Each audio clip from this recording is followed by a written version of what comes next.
अध्याय 3 सफलता। जीत हासिल करने के तरीके। बड़ी सफलता हासिल करने वाले लोग अपना वक्त व्यर्थ, जटिल किस्म के या विनाशकारी विचारों में उलझ कर नष्ट नहीं करते। वे रचनात्मक ढंग से सोचते हैं और उन्हें मालूम होता है कि उनके सोचने का तरीका ही उनकी कामयाबी को तय करेगा। हमें अपना ध्यान उन चीजों पर लगाना चाहिए जिन्हें हम चाहते हैं, ना कि उन चीजों पर जिन्हें हम नहीं चाहते। सफलता इत्तेफाक की देन नहीं है, यह हमारे नजरिए का नतीजा होती है और अपना नजरिया हम खुद ही चुनते हैं। इसलिए सफलता इत्तेफाक से नहीं मिलती, बल्कि हम उसका चुनाव करते हैं। एक पुजारी कार में कहीं जा रहा था। रास्ते में उसने एक बहुत ही सुंदर खेत देखा। वह कार रोकर बाहर आया और खेत के किनारे खड़ा होकर उसमें लहलहाती हुई फसल की तारीफ करने लगा। उस खेत का मालिक ट्रैक्टर चला रहा था।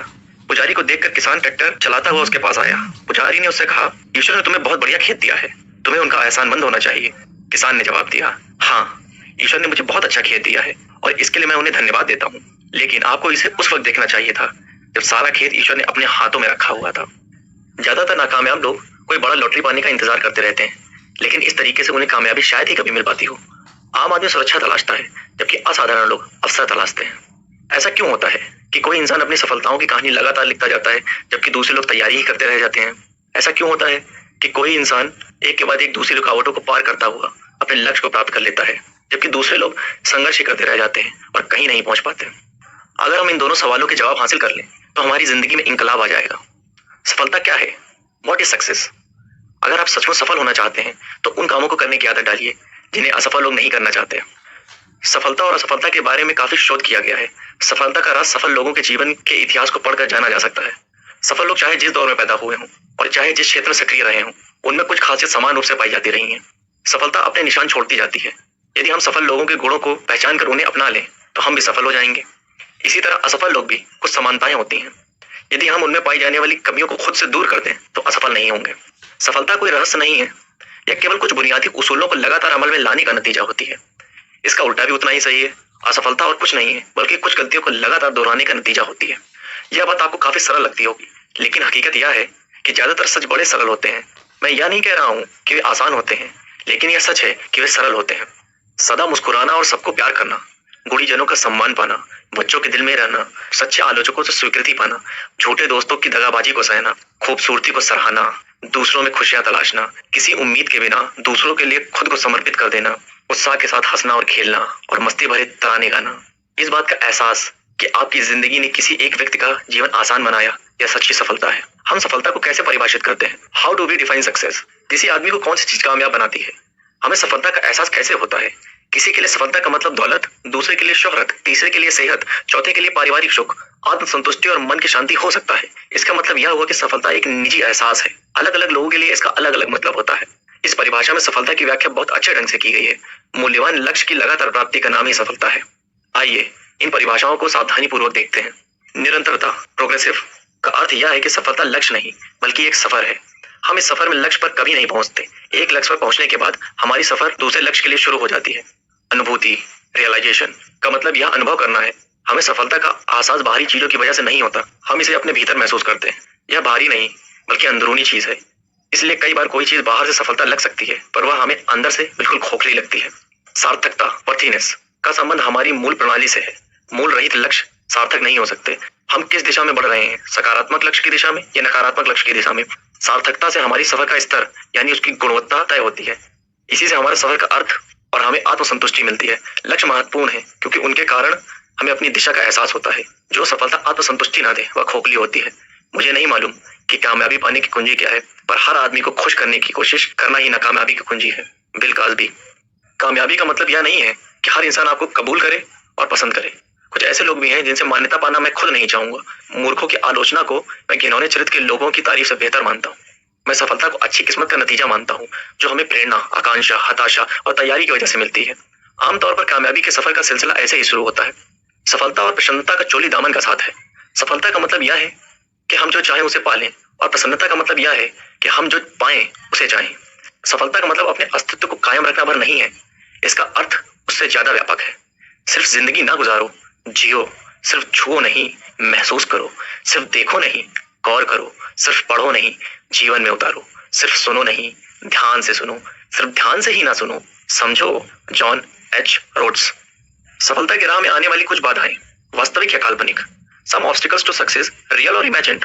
अहंकार, ईगो, सफल और असफल होने का डर, आत्म सम्मान की कमी, फेयर ऑफ फेलियर और success, lack of service stream, कोई योजना ना होना, नो प्लान, कोई निश्चित लक्ष्य ना होना, लैक ऑफ फॉर्मलाइज्ड गोल, जिंदगी में उतार चढ़ाव, लाइफ चेंजेस, टाल मटोले की आदत, प्रोक्रेस्टिनेशन, पारिवारिक जिम्मेदारियां, फैमिली रिस्पॉन्सिबिलिटीज, आर्थिक सुरक्षा से जुड़े मामले, फाइनेंशियली सिक्योरिटी इशू, एकाग्रता की कमी, भ्रमित हो जाना, लैक ऑफ फोकस, पैसे की लालच में दूर की ना सोचना, giving up, vision of promise of money, सारा बोझ खुद उठाना, डूइंग टू मच अलोन, जुड़ाव ना महसूस करना, लैक ऑफ कमिटमेंट, ट्रेनिंग की कमी, लैक ऑफ ट्रेनिंग, दृढ़ता की कमी, लैक ऑफ प्रेजेंटेशन, दृढ़ता की कमी, लैक ऑफ परसिस्टेंस, जिताने वाली बढ़त, द विनिंग एजेस, जिताने वाली बढ़त हासिल करने के लिए हमें पूर्णता नहीं बल्कि उत्तमता हासिल करने की कोशिश करनी चाहिए।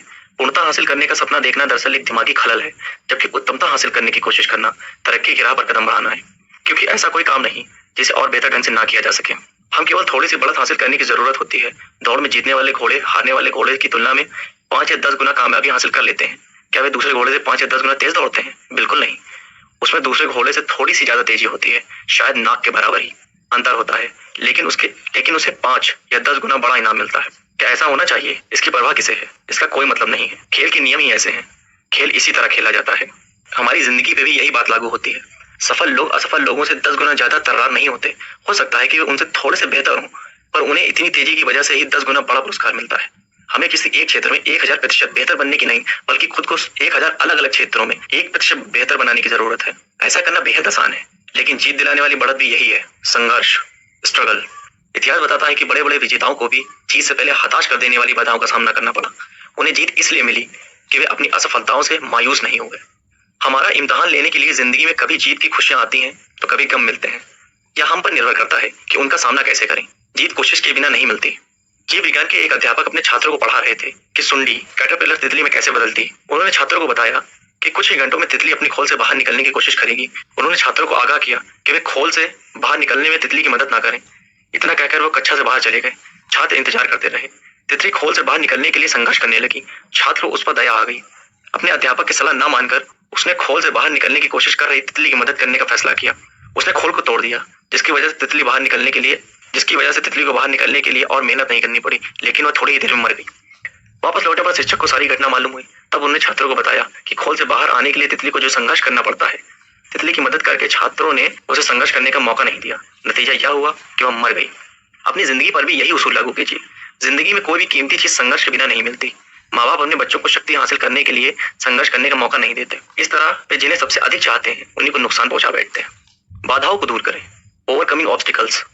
बाधाओं को दूर करके आगे बढ़ने वाले लोग उन लोगों की तुलना में अधिक सुरक्षित होते हैं जिन्होंने कभी उसका सामना ही ना किया हो। हम सभी को कभी न कभी दिक्कतों का सामना करना ही पड़ता है। उनकी वजह से कई बार हम मायूस हो जाते हैं। निराशाओं का सामना सबको करना पड़ता है, पर जीतने वाले हताश नहीं होते। ऐसे हालात का जवाब दृढ़ता ही है। एक अंग्रेजी कहावत है, शांत समुद्र में नाविक कुशल नहीं बन पाते। बाद में आसान लगने वाली सारी चीजें शुरू में मुश्किल लगती हैं। हम अपनी समस्याओं से मुंह नहीं चुरा सकते। केवल हारने वाले ही कोशिश छोड़कर मैदान से हट जाते हैं। अधिकतर लोग ठीक उसी समय हार मान लेते हैं जब सफलता उन्हें मिलने ही वाली होती है। विजय रेखा बस एक कदम की दूरी पर होती है, तभी वे कोशिश बंद कर देते हैं। वे खेल के मैदान से अंतिम मिनट में हट जाते हैं, जबकि उस समय जीत का निशान उनसे केवल 1 फुट के फासले पर होता है। हम सफलता को कैसे मापते हैं? How to be measure success. असली सफलता किसी काम को अच्छी तरह करने और अपने लक्ष्य को हासिल करने का एहसास से मापी जाती है। सफलता इस बात से नहीं मापी जाती कि हमने जिंदगी में कौन कौन सा ओहदा हासिल किया है, बल्कि इस बात से मापी जाती है कि हमने वह मुकाम कितनी रुकावटों को दूर करके हासिल किया है। सफलता इस बात से भी नहीं मापी जाती है कि हम जिंदगी में दूसरे लोगों की तुलना में कैसी उपलब्धि हासिल कर रहे हैं, बल्कि इस बात से मापी जाती है कि वह हम अपनी क्षमताओं की तुलना में कितनी उपलब्धियां हासिल कर रहे हैं। सफल लोग अपने आप से मुकाबला करते हैं। वे अपना खुद का रिकॉर्ड बेहतर बनाते हैं और उनमें लगातार सुधार लाते हैं। सफलता इस बात से नहीं मापी जाती कि हमने जिंदगी में कितनी ऊंचाई हासिल की है, बल्कि इस बात से मापी जाती है कि हम कितनी बार गिरकर उठे हैं। सफलता का आकलन गिरकर उठने की क्षमता से ही किया जाता है। सफलता की हर कहानी महान असफलताओं की भी कहानी है। Every success story is alone a story of great failure. असफलता सफलता हासिल करने का राजमार्ग है। IBM के टॉम वॉटसन सीनियर। अगर आप सफल होना चाहते हैं तो अपनी असफलता की दर दुगनी कर दीजिए। अगर हम इतिहास पढ़ें तो पाएंगे कि सफलता की हर कहानी के साथ महान असफलताएं भी जुड़ी हुई हैं, लेकिन लोग उन असफलताओं पर ध्यान नहीं देते। वे केवल नतीजों पर ध्यान देते हैं और सोचते हैं कि उस आदमी ने क्या किस्मत पाई है, वह सही वक्त पर सही जगह रहा होगा। एक आदमी की जिंदगी की कहानी बड़ी मशहूर है। यह आदमी 21 साल की उम्र में व्यापार में नाकामयाब हो गया। 22 साल की उम्र में वह एक चुनाव हार गया। 24 साल की उम्र में उसे व्यापार में फिर असफलता मिली। 26 साल की उम्र में उसकी पत्नी मर गई। 27 साल की उम्र में उसका मानसिक संतुलन बिगड़ गया। 34 साल की उम्र में वह कांग्रेस का चुनाव हार गया। 45 साल की आयु में उसे सेनेटर के चुनाव में हार मिली। 47 साल की उम्र में वह उपराष्ट्रपति बनने में असफल रहा। 49 साल की उम्र में उसे सेनेटर के एक और चुनाव में नाकामयाबी मिली और वही आदमी 52 साल की उम्र में अमेरिका का राष्ट्रपति चुना गया। वह अब्राहम लिंकन था। क्या आप लिंकन को असफल मानेंगे? वह शर्म से सिर झुकाकर मैदान से हट सकते थे और अपनी वकालत फिर से शुरू कर सकते थे, लेकिन लिंकन के लिए हार केवल एक भटकाव थी, सफर का अंत नहीं। टायर ट्यूब के आविष्कारक ली डे फॉरेस्ट पर सन 1913 में जिली अटॉर्नी ने एक इल्जाम लगाते हुए मुकदमा दायर किया कि उन्होंने धोखाधड़ी की है। जिला अटॉर्नी का कहना था कि उन्होंने अपनी कंपनी के शेयर खरीदवाने के लिए लोगों को यह कहकर गुमराह किया है कि वह इंसान की आवाज अंटार्कटिक पार पहुंचा सकते हैं। उन्हें सरेआम अपमानित किया गया, लेकिन हम सोच सकते हैं कि उन्होंने वह आविष्कार न किया होता तो हम आज कहाँ होते। 10 दिसंबर 1903 को न्यूयॉर्क टाइम्स के संपादकीय में राइट ब्रदर्स की सोच पर सवालिया निशान उठाए गए, जो उड़ सकने वाली हवा से भी हल्की मशीन का आविष्कार करने की कोशिश कर रहे थे। इसके एक हफ्ते बाद ही किट्टी हॉक में राइट बंधुओं ने अपनी मशहूर उड़ान भरी। 65 साल की उम्र में कर्नल सैंडर्स के पास पूंजी के नाम पर एक पुरानी कार और सामाजिक सुरक्षा योजना से मिला $100 का चेक था। उन्होंने महसूस किया कि अपनी हालात बेहतर बनाने के लिए उन्हें कुछ करना चाहिए। उन्हें अपनी माँ का फ्राइड चिकन बनाने का नुस्खा याद आया और वह उसे बेचने के लिए निकल पड़े। क्या हम जानते हैं कि पहला ऑर्डर हासिल करने के लिए उन्हें कितने दरवाजों पर खटखटाना पड़ा? एक अंदाजे के मुताबिक पहला ऑर्डर हासिल करने से पहले उन्होंने 1000 दरवाजे खटखटाए। हम में से ज्यादातर लोग 3 बार, 10 बार, अधिक से अधिक 100 बार कोशिश करने पर हार मान लेते हैं और उसके बाद कहते हैं कि हमने अपनी तरफ से पूरी कोशिश की। वॉल्ट डिज्नी जब युवा थे तो कई अखबारों के संपादकों ने उन्हें यह कहकर लौटा दिया कि उनमें प्रतिभा नहीं है। एक दिन एक चर्च के पादरी ने उन्हें कुछ कार्टून बनाने का काम दिया। डिज्नी चर्च में जिस शेड के नीचे काम कर रहे थे वहां चूहे उधम मचा रहे थे। एक चूहे को देखकर उनके मन में एक कार्टून बनाने का ख्याल आया और वहीं से मिक्की माउस का जन्म हुआ। सफल लोग महान काम नहीं करते, वे छोटे छोटे कामों को महान ढंग से करते हैं। एक दिन ऊंचा सुनने वाला एक 4 साल का लड़का स्कूल के घर लौटा तो उसकी जेब में उसके शिक्षक का एक नोट रखा था जिस पर लिखा था, आपका टॉमी इतना मंद बुद्धि का है कि वह कुछ नहीं सीख सकता, उसे स्कूल से बाहर निकाल लीजिए। उसकी माँ ने वह नोट पढ़कर जवाब दिया, मेरा टॉमी इतना मंद बुद्धि नहीं है कि कुछ सीख ना सके, मैं उसे खुद पढ़ाऊंगी। और वह टॉमी एक दिन बड़ा होकर महान थॉमस एडिसन बना। वह स्कूल में केवल 3 महीने पढ़ सके थे। हेनरी फोर्ड ने जो पहली कार बनाई उसमें वह रिवर्स गियर डालना ही भूल गए थे। क्या हम इन लोगों को असफल मानेंगे? वे समस्याएं न होने की वजह से नहीं बल्कि समस्याओं के बावजूद कामयाब हुए। लेकिन नकारात्मक सोच वाले लोगों को लगता है कि ऐसे लोगों को कामयाबी केवल तकदीर की वजह से मिलती है। सफलता की सारी कहानियों के साथ महान असफलताओं की कहानियां भी जुड़ी होती हैं। फर्क केवल इतना था कि हर असफलता के बाद वह जोश के साथ फिर उठ खड़े हुए। इसे पीछे धकेलने वाली नहीं बल्कि आगे बढ़ाने वाली नाकामयाबी कहते हैं। हम सीखते हुए आगे बढ़ते हैं, हम अपनी असफलताओं से सबक लेते हुए आगे बढ़ते हैं। सन 1914 में थॉमस एडिसन की फैक्ट्री जल गई। उस समय उनकी उम्र 67 साल थी। एडिसन जवान नहीं रह गए थे और फैक्ट्री का बीमा बहुत थोड़े पैसों का था। इसके बावजूद अपनी जिंदगी भर की मेहनत को धुआं बनकर उड़ते हुए देखकर उन्होंने कहा, यह बर्बादी बहुत कीमती है, हमारी सारी गलतियां जलकर राख हो गई। मैं ईश्वर को धन्यवाद देता हूँ कि उसने हमें नई शुरुआत करने का मौका दिया। उस तबाही के 3 हफ्ते बाद ही उन्होंने फोनोग्राफ का आविष्कार किया। क्या शानदार नजरिया है। आगे सफल लोगों की असफलताओं के कुछ और उदाहरण दिए गए हैं। थॉमस एडिसन बिजली का बल्ब बनाने से पहले लगभग 10,000 बार फेल हुए। हेनरी फोर्ड 40 की उम्र में दिवालिया हो गए। बीथोवन जब युवा थे तो उनसे कहा गया था कि उनमें संगीत की प्रतिभा नहीं है, लेकिन उन्होंने संसार को संगीत की कुछ उत्तम रचनाएं दी हैं। हमें रास्ते में ठोकरें जरूर लगेंगी, लेकिन वह हमारे लिए प्रेरणा भी बन सकती है और हमें विनम्रता का पाठ पढ़ा सकती है। इससे हम मुसीबतों की घड़ी में अपने अंदर बाधाओं को दूर करने की शक्ति और विश्वास का अनुभव करेंगे। हर ठोकर लगने के बाद खुद से पूछें कि हमने इस तजुर्बे से क्या सीखा। तभी हम रास्ते के रोड़े को कामयाबी की सीढ़ी बना सकते हैं। अगर आप सोचते हैं कि आप हार गए हैं तो आप हार गए हैं। अगर आप सोचते हैं कि आप में हौसला नहीं है तो सचमुच नहीं है। अगर आप जीतना चाहते हैं मगर सोचते हैं कि जीत नहीं सकते तो निश्चित है कि आप नहीं जीतेंगे। अगर आप सोचते हैं कि आप हार गए हैं तो आप हारे हैं। अगर आप सोचते हैं कि आप में हौसला नहीं है तो सचमुच नहीं है। अगर आप जीतना चाहते हैं मगर सोचते हैं कि जीत नहीं सकते तो निश्चित है कि आप नहीं जीतेंगे। अगर आप सोचते हैं कि हार जाएंगे तो आप हार चुके हैं, क्योंकि हम दुनिया में देखते हैं कि सफलता की शुरुआत इंसान की इच्छा से होती है। ये सब कुछ हमारी सोच पर निर्भर करता है। अगर आप सोचते हैं कि पिछड़ गए हैं तो आप पिछड़ गए हैं। तरक्की करने के लिए आपको अपनी सोच ऊंची करनी होगी। कोई भी सफलता प्राप्त करने से पहले आपको अपने प्रति विश्वास लाना होगा। जीवन की लड़ाइयां हमेशा सिर्फ तेज और मजबूत लोग ही नहीं जीतते, बल्कि आज नहीं तो कल जीतता वही आदमी है जिसमें यकीन है कि वह जीतेगा। सबसे बड़ा तोहफा, द ग्रेटेस्ट गिफ्ट। दुनिया के सभी प्राणियों में मनुष्य शारीरिक रूप से सबसे कमजोर है। आदमी चिड़िया की तरह उड़ नहीं सकता, तेंदुए की तरह तेज नहीं दौड़ सकता, एलिगेटर की तरह तैर नहीं सकता और बंदर की तरह पेड़ पर चढ़ नहीं सकता। आदमी की आंखें चील की तरह तेज नहीं होती हैं, ना ही उसके पंजे और दांत जंगली बिल्ली की तरह मजबूत होते हैं। जिस्मानी तौर पर आदमी बेहद लाचार और असुरक्षित होता है। वह एक छोटे से कीड़े के काटने से मर जाता है, लेकिन कुदरत समझदार और दयालु है। उसने इंसान को जो सबसे बड़ा तोहफा दिया है वह है सोचने की क्षमता। इंसान अपना माहौल खुद बना सकता है, जबकि जानवरों को माहौल के मुताबिक ढलना पड़ता है। दुख की बात है कि कुदरत के इस सबसे बड़े तोहफे का पूरा इस्तेमाल बहुत कम ही लोग करते हैं। असफल लोग 2 तरह के होते हैं, वे जो करते तो हैं लेकिन सोचते नहीं। दूसरे वे जो सोचते तो हैं लेकिन कुछ करते नहीं। सोचने की क्षमता का इस्तेमाल किए बिना जिंदगी गुजारना वैसा ही है जैसे कि बिना निशाना लगाए गोली चलाना। जिंदगी उसी रेस्तरां की तरह है जहां हमको खुद सर्विस करनी पड़ती है। वहां हम अपनी ट्रे उठाते हैं, खाना चुनते हैं और उसका भुगतान करते हैं। जिंदगी उस रेस्तरां की तरह है जहां हमको खुद सर्विस करनी पड़ती है। वहां हम अपनी ट्रे उठाते हैं, खाना चुनते हैं और उसका भुगतान करते हैं। अगर हम कीमत चुकाने को तैयार हैं तो वहां से कोई भी चीज ला सकते हैं। अगर हम कैफेटेरिया में किसी का आकर खाना परोसने का इंतजार करेंगे तो इंतजार ही करते रह जाएंगे। जिंदगी भी वैसी ही है। हम चुनाव करते हैं और फिर कामयाब होने के लिए कीमत चुकाते हैं। जिंदगी चुनाव और समझौते से भरी पड़ी है। Life is full of choice, compromises. भाग्य केवल संयोग पर निर्भर नहीं करता, बल्कि हम उसे अपने लिए चुनते हैं। वह इंतजार करने की नहीं बल्कि हासिल करने की चीज है। यहाँ दोनों बातें एक दूसरे का विरोध करती हैं। अगर जिंदगी चुनाव से भरी है तो समझौते का सवाल कहाँ उठता है? यकीनन समझौता भी एक चुनाव है। आइए इस पर विचार करें। जिंदगी चुनाव से कैसे भरी है? How is life full of choice? जब हम अधिक खाना खाते हैं तो अपना वजन बढ़ाने का चुनाव खुद करते हैं। जब हम अधिक शराब पीते हैं तो दूसरे दिन सिर में दर्द पा लेने का चुनाव हमारा अपना होता है। अगर हम शराब पीकर गाड़ी चलाते हैं तो दुर्घटना में खुद को या किसी और को मार लेने का खतरा खुद चुनते हैं। जब हम दूसरों के साथ बुरा व्यवहार करते हैं तो इस बात का चुनाव खुद करते हैं कि दूसरे भी हमारे साथ बुरा व्यवहार करें। जब हम दूसरों की परवाह नहीं करते तो यह चुनाव हम खुद करते हैं कि दूसरे भी हमारी परवाह ना करें। हर चुनाव का एक नतीजा भी होता है। हम चुनाव करने के लिए तो स्वतंत्र होते हैं, लेकिन उसके बाद वह चुनाव हमें नियंत्रित करने लगता है। दूसरों से कुछ अलग बनने के लिए हम सबके पास बराबर का मौका होता है। जिंदगी की तुलना गीली मिट्टी से की जा सकती है। जिस तरह कुम्हार गीली मिट्टी को मनचाहा शक्ल में ढाल सकता है, उसी तरह हम भी अपनी जिंदगी को मनचाहा रूप दे सकते हैं। जिंदगी समझौता से भरी पड़ी है। जिंदगी समझौतों से कैसे भरी है? How is life full compromises? जिंदगी केवल मौज मस्ती का नाम नहीं है, इसमें दुख और निराशा का भी सामना करना पड़ता है। जिंदगी में ऐसी घटनाएं भी घटती हैं जिनके बारे में हमने सोचा तक नहीं होता है।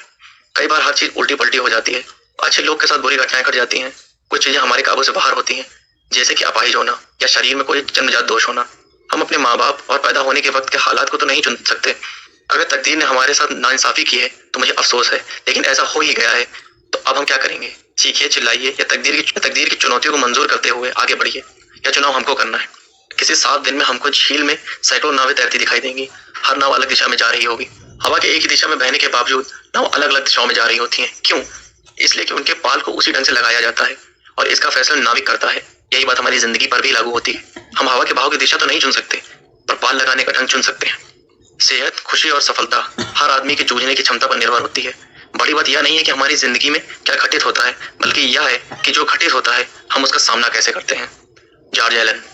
अपने हालात को चुनना तो हमारे बस की बात नहीं होती, लेकिन अपना नजरिया हम हमेशा चुन सकते हैं। यह हमारा अपना चुनाव होता है कि विजेता की तरह व्यवहार करें या पराजित की तरह। हमारी किस्मत हमारे मुकाम से नहीं बल्कि मिजाज से तय होती है। इन दरुश के बनने के लिए बारिश और धूप दोनों का होना जरूरी होता है। हमारी जिंदगी भी कुछ ऐसी ही है। उसमें सुख है तो दुख भी है, अच्छाई है तो बुराई भी है, उजाला है तो अंधेरा भी है। जब हम मुसीबत का सामना सही तरीके से करते हैं तो और मजबूत बन जाते हैं। हम अपनी जिंदगी की सभी घटनाओं पर तो नियंत्रण नहीं कर सकते, पर उनसे निपटने के तरीके पर हमारा नियंत्रण होता है। रिचर्ड ब्रशनेडल सेंट लुइस विश्व मेले में भारतीय चाय का प्रचार करना चाहते थे। वहां काफी गर्मी थी, इसलिए उनकी चाय कोई नहीं पीना चाहता था। उसी बीच उन्होंने देखा कि ठंडे ड्रिंक्स की खूब बिक्री हो रही है। उनके मन में ख्याल आया कि क्यों ना अपनी चाय में चीनी मिलाकर उसे ठंडी ड्रिंक के रूप में बेचें। उन्होंने ऐसा ही किया और लोगों ने उनकी ड्रिंक को खूब पसंद किया। दुनिया में ठंडी चाय का चलन वहीं शुरू हुआ। आदमी कोई बाजफल नहीं है जिसके पास कोई विकल्प नहीं होता। बाजफल खुद यह तय कर नहीं सकता कि वह विशाल वृक्ष बन जाए या गिलहरियों का भोजन बने, लेकिन मनुष्य चुनाव कर सकता है। अगर हमारे पास नींबू हो तो हम उसे आंख में डालकर चीख चिल्ला सकते हैं और उसकी शिकंजी बनाकर भी पी सकते हैं। अगर हालात बिगड़ जाए, कभी न कभी ऐसा होता ही है, तो यह हम पर निर्भर होता है कि उनका सामना जिम्मेदारी से करें या खींचते हुए करें। इंसान को कामयाब बनाने वाली खूबियां।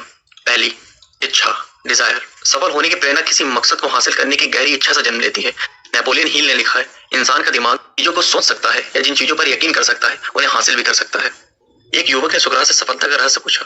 सुकरात ने उससे दूसरे दिन सुबह नदी के किनारे मिलने को कहा। दूसरे दिन युवक सुकरात से मिलने नदी के किनारे पहुंचा तो उन्होंने उसे नदी की ओर चलने के लिए कहा। जब पानी उनकी गर्दन तक पहुंच गया तो सुकरात ने अचानक युवक का सिर पानी में डुबो दिया। युवक पानी से बाहर निकलने के लिए छटपटाने लगा, पर सुकरात काफी मजबूत थे। उन्होंने युवक को पानी में डुबोए रखा। युवक का शरीर जब नीला पड़ने लगा, सुकरात ने उसका सिर पानी से बाहर निकाला। सिर पानी से बाहर निकालते ही युवक ने सबसे पहले हवा में एक गहरी सांस ली। सुकरात ने युवक से पूछा, जब तुम पानी के अंदर थे तो तुम्हें किस चीज की जरूरत सबसे ज्यादा महसूस हो रही थी? युवक ने जवाब दिया, हवा की। सुकरात ने कहा, सफलता का यही रहस्य है। जब तुम्हें सफलता हासिल करने की वैसी ही तीव्र इच्छा होगी जैसे कि पानी के अंदर हवा के लिए हो रही थी, तब तुम्हें सफलता मिल जाएगी। गहरी इच्छा हर उपलब्धि की शुरुआती बिंदु होती है। जिस तरह आग की छोटी लपटें अधिक गर्मी नहीं दे सकती, वैसे ही कमजोर इच्छा बड़े नतीजे नहीं दे सकती। दूसरा, वचनबद्धता, कमिटमेंट। सिर्फ सफल होने की कोशिश ना करें, बल्कि मूल्य आधारित जीवन जीने वाला मनुष्य बनने की कोशिश करें। Albert Einstein. वचनबद्धता की इमारत ईमानदारी और समझदारी के खंभों पर टिकी होती है। इस बात को उस मैनेजर ने बहुत अच्छी तरह जाहिर किया है जिसने अपने स्टाफ के सदस्यों से कहा, ईमानदारी का मतलब यह है कि पैसे का नुकसान होने पर भी अपना वचन निभाएं, और बुद्धिमत्ता का अर्थ यह है कि ऐसी बेवकूफी भरे वादे ना करें। समृद्ध और सफलता हमारे विचारों और फैसलों का नतीजा होती है। हमारे जीवन को कैसे विचार प्रभावित करेंगे, इसका फैसला हमें ही करना है। सफलता इत्तेफाक से नहीं मिलती, यह हमारे नजरिए का नतीजा होती है। जीत के लिए वचनबद्धता जरूरी है। जीत के लिए खेलने और हारने से बचने के लिए खेलने में बहुत बड़ा फर्क होता है। जब हम जीतने के लिए खेलते हैं तब पूरे उत्साह और वचनबद्धता के साथ खेलते हैं, लेकिन जब हम हार से बचने के लिए खेलते हैं तब हमारे खेल में कमजोरी होती है।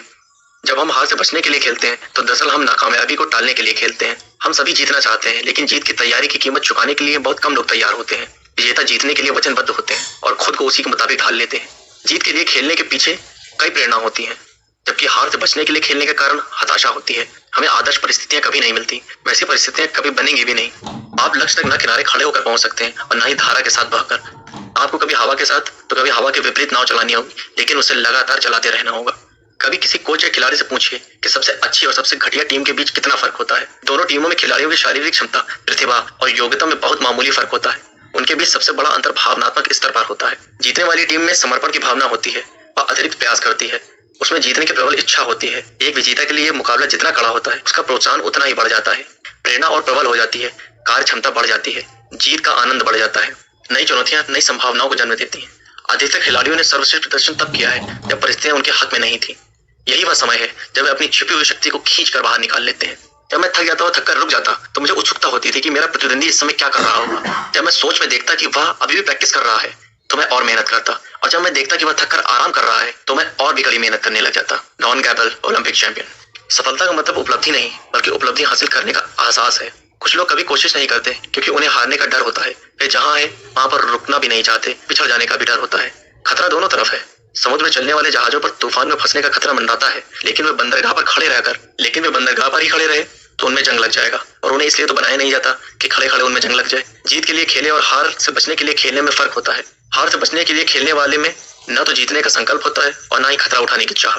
जीत के लिए खेलने वाले दबावों के बीच और निखरते हैं, जबकि हार से बचने के लिए खेलने वाले को मालूम ही नहीं होता कि सफलता कैसे हासिल की जाए। जीत के लिए खेलने वाले लोग जितना बड़ा मुकाबला होगा उतनी ज्यादा तैयारी करते हैं, और जो लोग ना हारने के लिए खेलते हैं वे कड़े मुकाबले में अपनी स्वाभाविक क्षमता को खो बैठते हैं।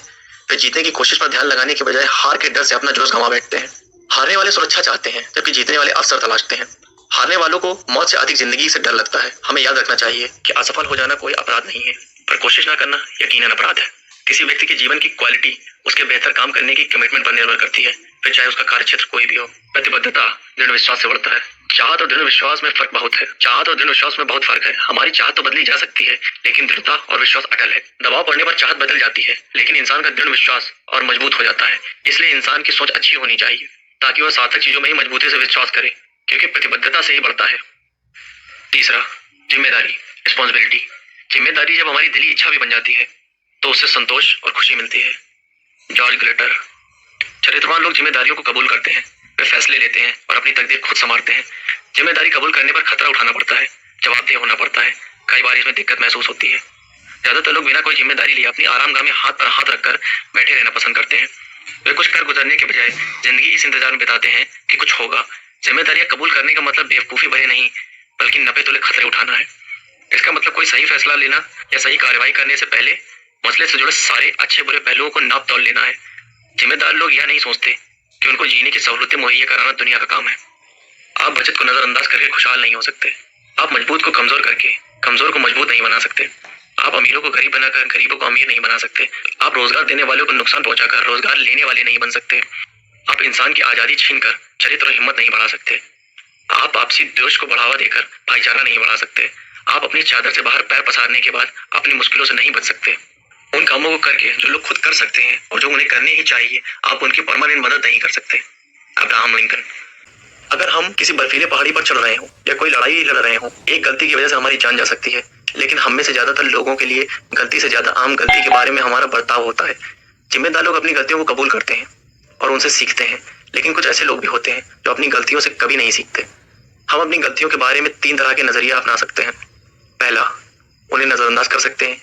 दूसरा, उनसे इनकार कर सकते हैं। तीसरा, उन्हें स्वीकार करके फिर कभी न दोहराने की सीख ले सकते हैं। तीसरा विकल्प को अपनाने के लिए हिम्मत चाहिए। इसको अपनाने में खतरे तो हैं, पर यह लाभदायक भी है। इसके बजाय अगर हम अपनी गलतियों की पैरवी करना शुरू कर देते हैं तो दरअसल हम उन पर काबू पाने की बजाय उन्हें अपने जीवन को केंद्र बिंदु बना देते हैं। जब हालात बिगड़ जाते हैं तो नकारात्मक लोग एक दूसरे पर इल्जाम लगाने लगते हैं। एक कंपनी का प्रेसिडेंट रिटायर हो रहा था। विदाई की पार्टी के बाद उसने कंपनी के नए प्रेसिडेंट को 2 लिफाफे देते हुए कहा, अगर तुम्हारे सामने कोई ऐसी समस्या आ जाए जिससे तुम खुद हल ना कर पाओ तो पहला लिफाफा खोल लेना। इसी तरह की समस्या फिर आने पर दूसरा लिफाफा खोल लेना। कुछ साल बाद नए प्रेसिडेंट के सामने एक बड़ी समस्या आई। उसने सुरक्षित रास्ता अपनाते हुए पिछले प्रेसिडेंट का दिया लिफाफा खोला। उसमें लिखा था, सारा दोष पिछले वाले प्रेसिडेंट पर डाल दो। उसके बाद कुछ साल बाद एक और समस्या आई तो नए प्रेसिडेंट ने दूसरा लिफाफा खोला। उसमें लिखा था, आने वाले प्रेसिडेंट के लिए 2 लिफाफे तैयार करो। चौथा, कड़ी मेहनत, हार्डवर्क, भाग्य। मैं भाग्य के बारे में कुछ नहीं जानता। मैंने इस पर कभी भरोसा नहीं किया और जो लोग इस पर एतबार करते हैं मुझे उनसे डर लगता है। मेरे लिए भाग्य का मतलब है कड़ी मेहनत और अवसर की पहचान। Louis Ball. सफलता इत्तेफाक से मिलने वाली चीज नहीं है। इसे पाने के लिए काफी तैयारी और चरित्र की जरूरत होती है। ज्यादातर लोग जीतना तो चाहते हैं लेकिन जीत हासिल करने के लिए मेहनत और वक्त नहीं लगाना चाहते। सफलता पाने के लिए त्याग और आत्मानुशासन की जरूरत होती है। कड़ी मेहनत का कोई विकल्प नहीं होता। हेनरी फोर्ड ने कहा था, आप जितनी कड़ी मेहनत करेंगे भाग्य आप पर उतना ही मेहरबान होगा। दुनिया काम करने की चाह रखने वाले लोगों से भरी पड़ी है। कुछ लोग काम करना चाहते हैं और कुछ लोग चाहते हैं कि ऐसे लोग काम करते रहें। मैं आधे दिन काम करना चाहता हूँ, मुझे इसकी कोई परवाह नहीं कि यह पहले 12 घंटे हैं या बाद के 12 घंटे। कैमस विलियम। जिस तरह किसी आदमी को शब्दकोश के पास बैठे रहने से शब्दों के हिज्जे नहीं आ जाते, उसी तरह कड़ी मेहनत के बिना किसी काम को करने की क्षमता नहीं आती। पेशेवर लोग जिन कामों को बड़ी आसानी से कर लेते हैं और अपने काम की बुनियादी बातों में महारत हासिल कर चुके होते हैं। अगर लोगों को यह पता चल जाता कि इस कुशलता को प्राप्त करने में मुझे कितनी मेहनत करनी पड़ी है तो उन्हें मेरा काम बिल्कुल भी आश्चर्यजनक ना लगता।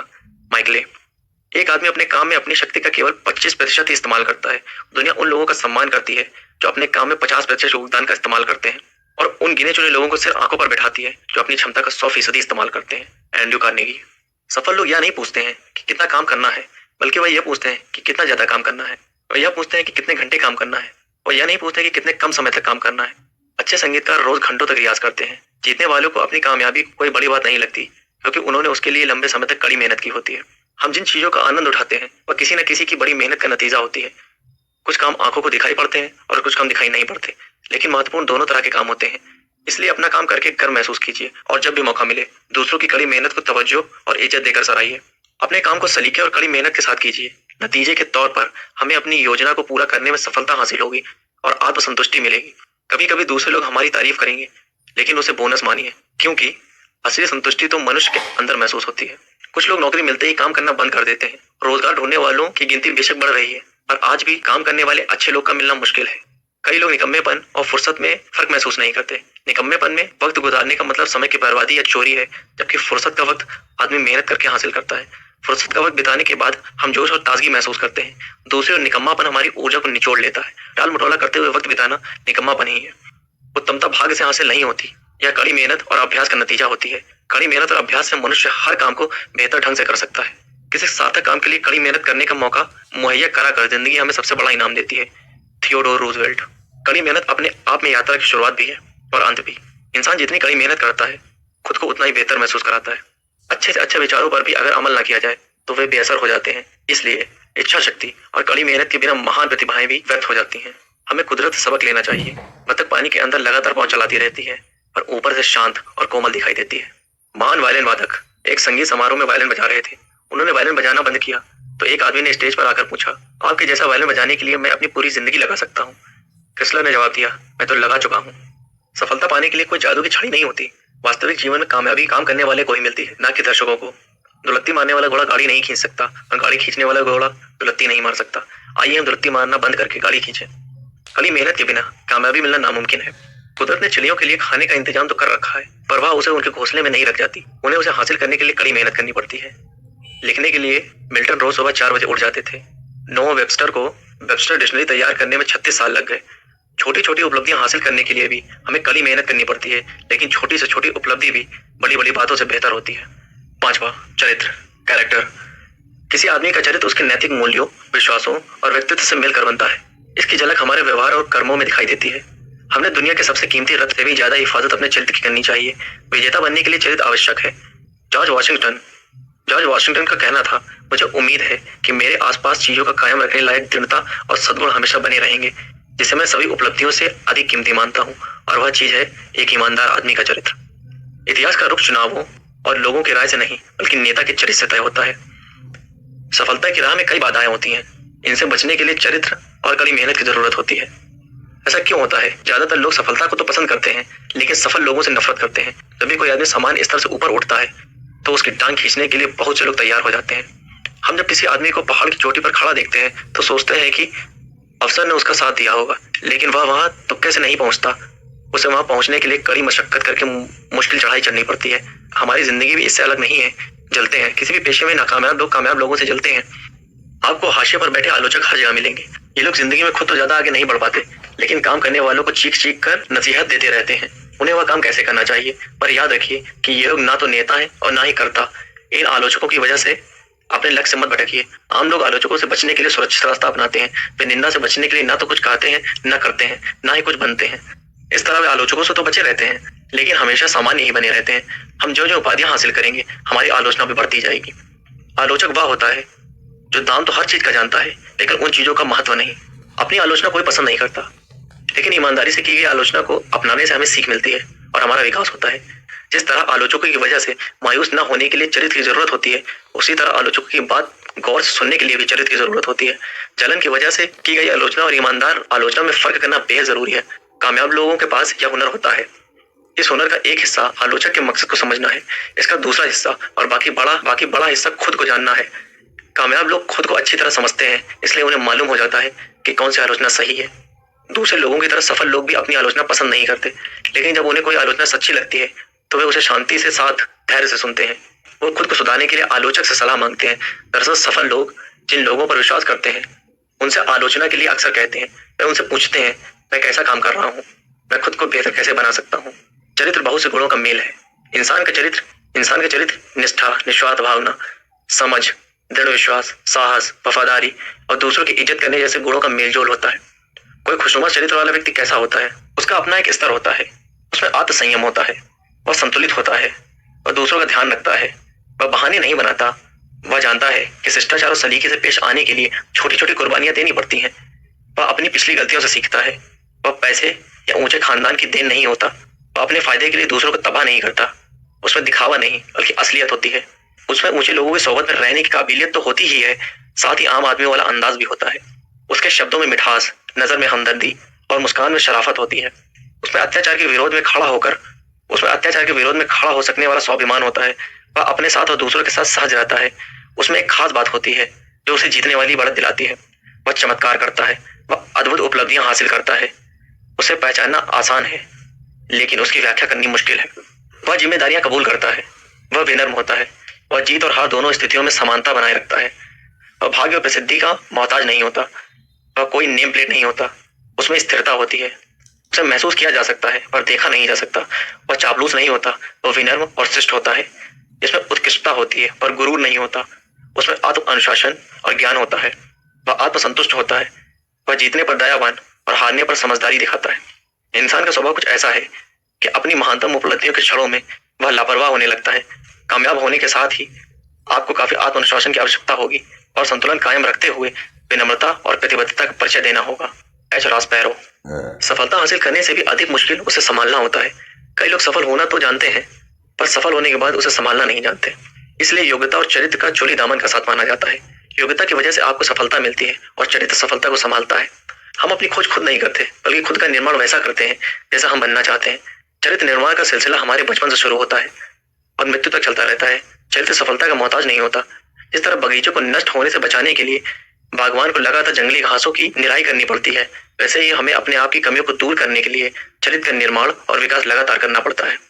मुसीबत में चरित्र बनता और निखरता है। विपरीत परिस्थितियों में कुछ लोग रिकॉर्ड बनाते हैं तो कुछ लोग टूट जाते हैं।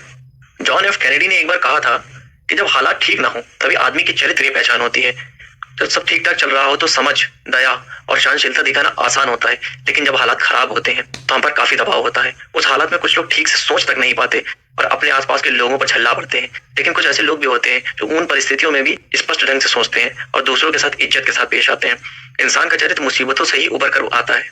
एक रूसी कहावत है, हथौड़ा कांच को तोड़ देता है पर लोहे का कुछ नहीं बिगाड़ता। इस कहावत में काफी सच्चाई है। हम कांच के बने हैं या इस्पात के, हथौड़ा वही है।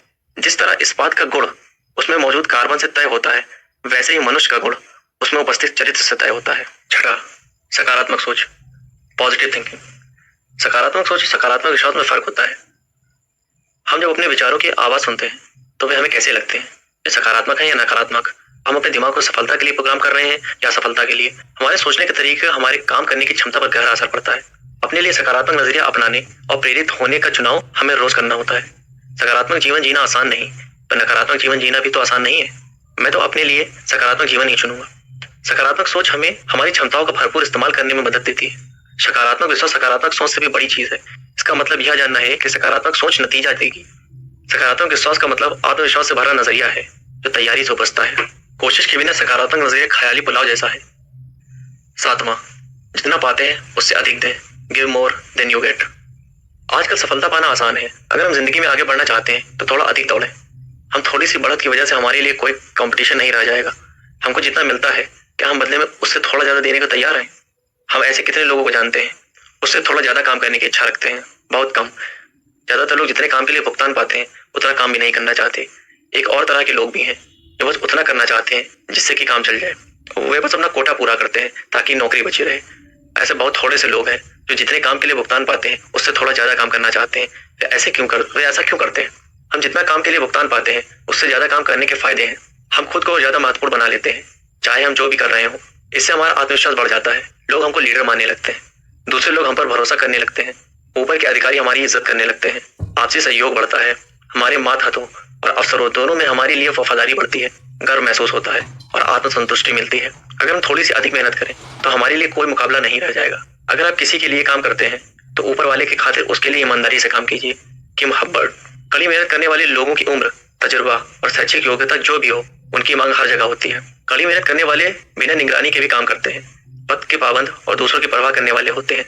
बात को ध्यान से सुनते हैं और निर्देशों का ठीक ठाक पालन करते हैं। सच बोलते हैं।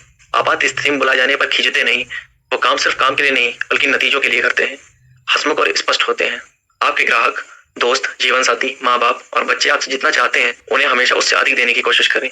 कोई भी काम करते समय सोचें कि मैं इसे और सार्थक कैसे बना सकता हूँ, या यह काम दूसरों के लिए और सार्थक कैसे बन सकता है। सफलता की कुंजी इन 4 लफ्जों में बयान किया जा सकता है। उसके बाद थोड़ा और। जीतने वालों से जितनी उम्मीद की जाती है वे उतना ही नहीं बल्कि उससे कुछ अधिक करते हैं। जीतने वाले केवल अपनी जिम्मेदारी नहीं निभाते, वे उससे कुछ ज्यादा कर दिखाते हैं। जीतने वाले केवल शिष्ट और दयालु नहीं होते, वे उम्मीद से थोड़े अधिक शिष्ट और दयालु होते हैं। जीतने वाले अपना 100% क्षमता लगाने के बाद थोड़ी और क्षमता दिखाते हैं। आदमी भरोसेमंद, जिम्मेदार और नम्र ना हो तो उसकी योग्यता एक बोझ बन जाती है।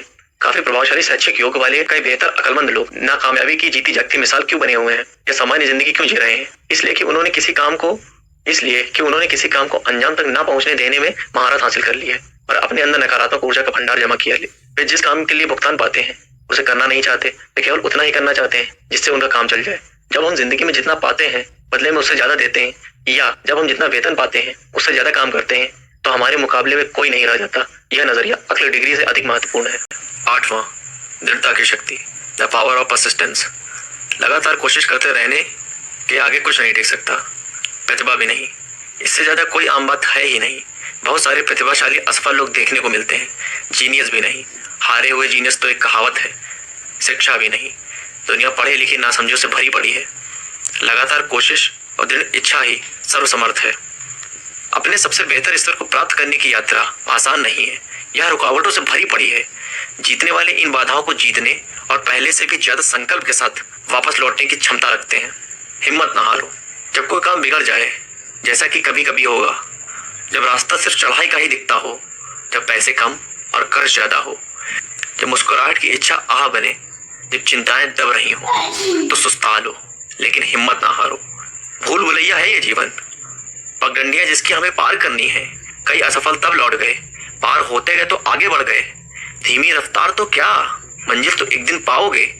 सफलता छुपी असफलता में ही, जैसे शंका के बादल में आशा की चमक। नाप सकोगे क्या इतनी दूरी? दूरी दिखती है लेकिन मुमकिन है या नजदीक हो। डटे रहो चाहे कितनी भी मुश्किल हो, चाहे हालात जितने भी बुरे हों, लेकिन हिम्मत ना हारो, डटे रहो।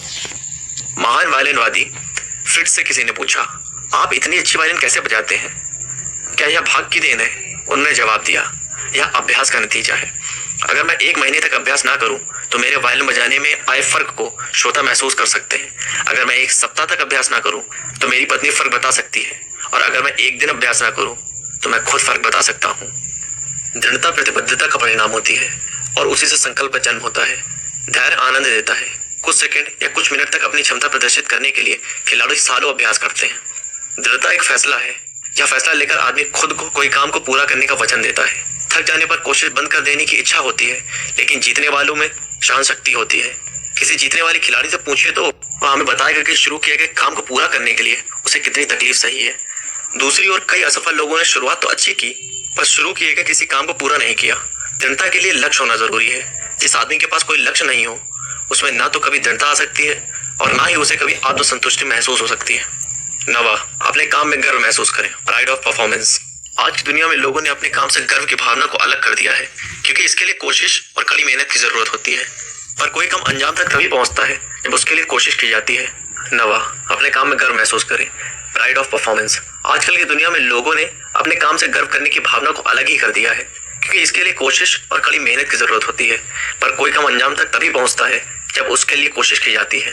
हताश होने पर जल्दी कामयाबी दिलाने वाले गलत रास्तों को अपनाने की इच्छा होती है, लेकिन इससे बचना चाहिए। भले ही सामने कितनी भी बड़ी लालच हो, गर्व की भावना आदमी के मन में उत्पन्न होती है और उसकी वजह से उसे जीतने वाली बढ़त मिलती है। अपने काम को लेकर गौरव अनुभव करने का मतलब अहंकारी होना नहीं, यह तो विनम्रता भरे अंदाज का इजहार है। काम और काम करने वाले की गुणवत्ता एक दूसरे से अलग नहीं किया जा सकता। आधे मन से किए गए काम से आधे नतीजे नहीं मिलते, बल्कि इस तरह से किए गए काम से कोई नतीजा ही नहीं मिलता। 3 लोग ईंटों की चुनाई कर रहे थे। एक आदमी ने उनसे पूछा, आप क्या कर रहे हैं? उनमें से एक ने जवाब दिया, तुम्हें दिखाई नहीं देता कि मैं रोजी कमा रहा हूँ? दूसरे ने जवाब दिया, तुम्हें दिखाई नहीं देता कि मैं ईंटें चुन रहा हूँ? तीसरे ने जवाब दिया, मैं एक सुंदर स्मारक बना रहा हूँ। वे एक ही काम को कर रहे थे, लेकिन उसके बारे में उनके 3 बिल्कुल अलग अलग नजरिए थे। क्या उनके नजरिए का उनके काम में भी असर पड़ेगा? जरूर पड़ेगा। उत्तमता तब हासिल होती है जब काम करने वाले को अपने सबसे उत्तम प्रदर्शन करके गर्व महसूस होता है। हर काम उसे करने वाले का अश्क होता है, चाहे वह कार की सफाई का काम हो, फर्श साफ करने का काम हो या घर की रंगाई करने का काम हो। हर काम को पहली बार ही सही ढंग से कीजिए और फिर हर बार सही ढंग से ही कीजिए। आने वाले कल का सबसे अच्छा बीमा आज अच्छे ढंग से किया गया काम है। माइकलेंजो कई दिनों से एक प्रतिमा पर काम कर रहे थे। वह हर बारीकी को सुधारने में काफी वक्त लगा रहे थे। पास खड़े एक आदमी को यह सुधार गैर जरूरी लगे। उसने माइकलेंजो से पूछा कि वह उन बारीकियों को इतनी चिंता क्यों कर रहे हैं। माइकलेंजो ने जवाब दिया, छोटी छोटी चीजें ही पूर्णता लाती हैं और पूर्णता कोई छोटी चीज नहीं है। ज्यादातर लोग यह भूल जाते हैं कि आपने कोई काम कितनी तेजी से किया, लेकिन उन्हें यह याद रहता है कि आपने वह काम कितने अच्छे ढंग से किया था। अगर किसी आदमी को सड़क साफ करने का काम दिया जाए तो उसे सफाई वैसे ही करनी चाहिए जैसे माइकलेंजो पेंटिंग करता हो, या बेथोवेन संगीत की रचना करता हो, या शेक्सपियर कोई कविता लिखता हो। उसे सड़क की सफाई इतनी अच्छी तरह करनी चाहिए कि स्वर्ग और पृथ्वी दोनों जगहों के लोग रुक कर बोले कि यहाँ सड़क सफाई करने वाला रहता था, जिसने अपना काम गर्व से और बहुत अच्छी तरह किया। Martin Luther king junior. किसी काम को अच्छी तरह करने का एहसास खुद में एक इनाम है। खराब तरीके से कोई काम करने से अच्छा है कि अच्छे ढंग से कुछ ही काम किए जाए। 10वां, शिष्य बनने की इच्छा रखिए, कोई सलाहकार ढूंढिए। Be willing to be a student, get a mentor. ईश्वर और गुरु दोनों सामने खड़े हों तो शिष्य पहले किसे प्रणाम करेगा? भारतीय परंपरा के अनुसार वह पहले गुरु को प्रणाम करेगा, क्योंकि उसकी सहायता और मार्गदर्शन के बिना शिष्य ईश्वर को प्राप्त नहीं कर सकता था। सलाहकार या गुरु ऐसा इंसान होता है जिसके बीते कल का तजुर्बा हमारे आने वाले कल को संवार सकता है। किसी सलाहकार को सावधानी से चुनिए। अच्छा सलाहकार हमको रास्ता और दिशा दिखाएगा, जबकि बुरा सलाहकार हमको भटकाएगा। अपने सलाहकार को सम्मान दीजिए। उत्सुक प्रवृत्ति के शिष्य बनिए। अच्छे गुरु हमारी प्यास बुझाते नहीं, बल्कि हमारी प्यास को जगाते हैं। वे हमको उस राह पर आगे बढ़ाते हैं जिस पर चलकर सवालों के जवाब हासिल होते हैं। क्या हमें कामयाब होने के लिए जरूरी खूबियां हैं? कुछ लोगों को लगता है कि उनमें ये खूबियां नहीं है, वे सामान्य दर्जे के ही बने रहते हैं, लेकिन हकीकत ऐसी नहीं है। हम सब में वे 10 खूबियां मौजूद हैं जिनके बारे में इस अध्याय में चर्चा की गई है। या हो सकता है कि वे खूबियां हमारी उम्मीद के मुताबिक विकसित ना हुई हों, लेकिन वे हमें मौजूद जरूर है। संभव है कि हमें अपनी खूबियों के बारे में ही पता ना हो, लेकिन एक बार उन्हें ढूंढ लेने के बाद हमारी कार्य क्षमता में बदलाव आ जाता है। यह कुछ ऐसा ही है जैसे कि हमारे पिछवाड़े करोड़ों रुपए गड़े हों और हमको मालूम ही ना हो। उस हालत में हम उनको इस्तेमाल ही नहीं कर पाएंगे, लेकिन उन्हें पाते ही हमारी सोच और हमारे व्यवहार बदल जाएंगे। बस उसे ढूंढकर इस्तेमाल करने की जरूरत है।